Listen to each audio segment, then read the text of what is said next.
these are the things that I think a company need to think about when they start outsourcing and make your own decisions. One of the things that you need to consider. And now let's look at the other side of commoditization. Okay, what is that something that's least outsourcing friendly or least commoditized in our society?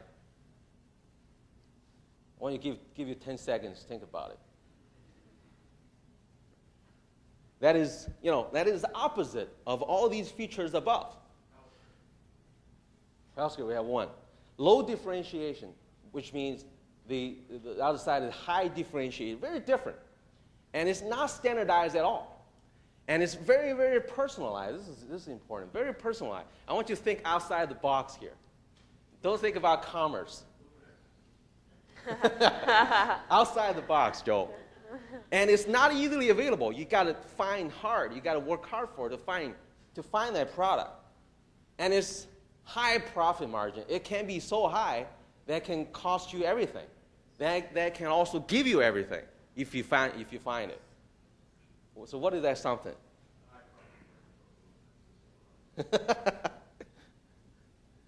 Marriage.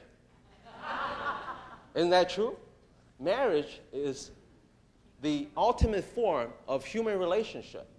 And it's very hard to commoditize marriage, but if you think it in a cynical way, you can. But, for the purpose of this conversation, it's least commoditized. You can never outsource it. Think about it. It's very different, right, from one person to the other.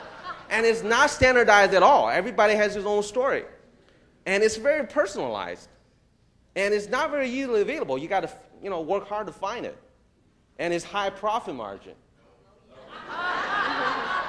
Like I said, it could be low profit margin if you screwed up. So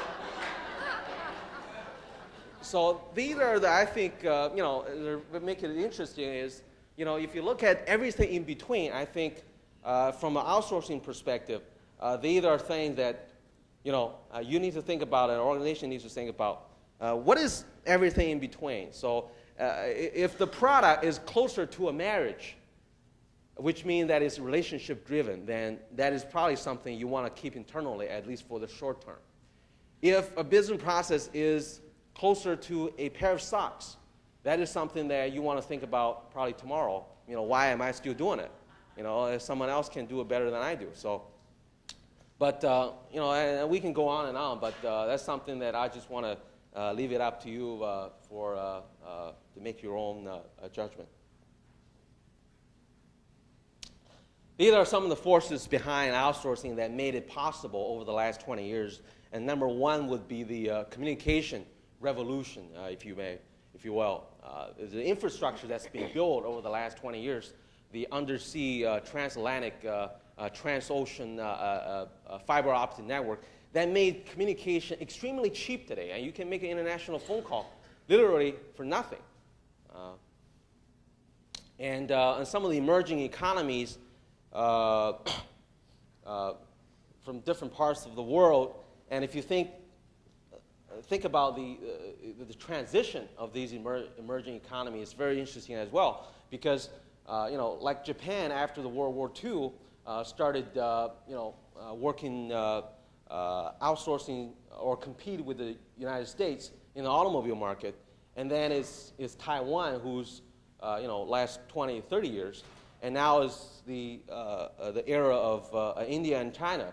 And the next 10 and 20 years, many research points to countries like Vietnam and Cambodia to pick up the torch and pass it on. And the next 50 years is probably Africa. So, but as these economies emerge, some of the low-lying products, low transactional business processes, repetitive, will be going to these emerging economies, whereas the more of the advanced economies, as their infrastructure develops, as the quality of their workforce evolves, those countries will be working on more of the advanced functions or focus on industries that are more high value than the newly emerged economies. And the other reason is obviously computerized working environment. I think that's why LuminX conference attracts so many vendors to participate, even though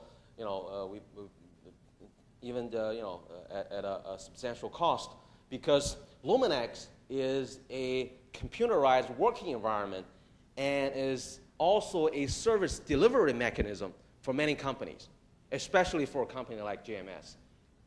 Some of the good things about outsourcing I've mentioned earlier, and this is just I think a natural conclusion that you can get based on the information that I talk about, is the number one reason for outsourcing is not cost, is the access to a higher productivity and capability.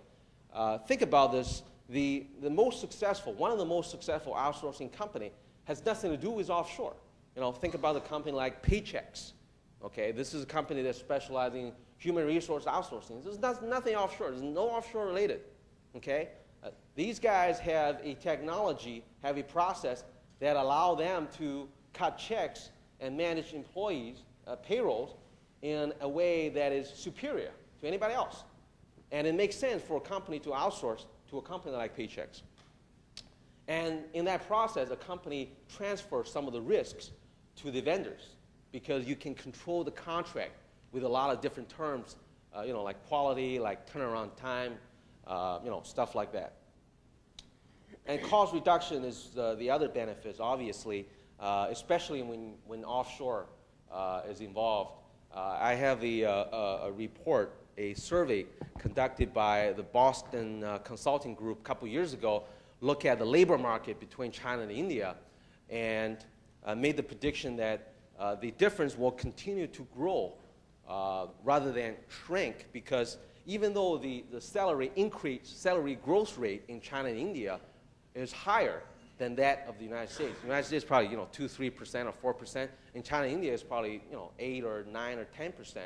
But because the base value is so low, because the salary in China and India is so low today, roughly 1/8 or 1/10 of what a U.S. person equivalent makes.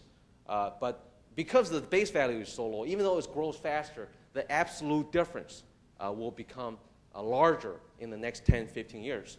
But eventually it's going to catch up. So that's why some of the outsourcing as a company, specializing in outsourcing as a company of the 21st century, you need to think about, what business process will go to one country versus the other, because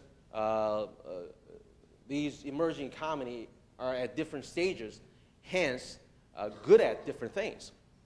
But I think I can speak more on the business process outsourcing part of the outsourcing market that is more relevant to you as a payer.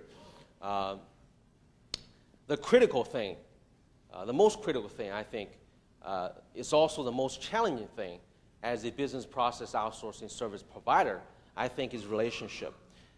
Because when you think about outsourcing, it's an undertaking that is strategic, that is long-term. A company want to work with you as long as you're in business. In fact, a company want to get more of your business as that trust and relationship develop. So, and it requires intensive client participation.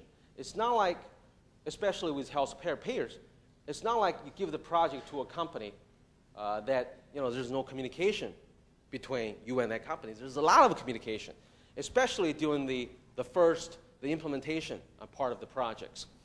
So, because of all these features, it makes selling business process outsourcing as a product difficult. And therefore, to market this product and service requires a relationship-based sales approach. And that's why you see these company like JMS and other companies come to these meetings every year, and just to show our face, just to get to know you as a person, as an individual, because relationship is important. So I'm going to leave these challenges to Judy, who handle this on a daily basis, and we will come back to questions and answers after that.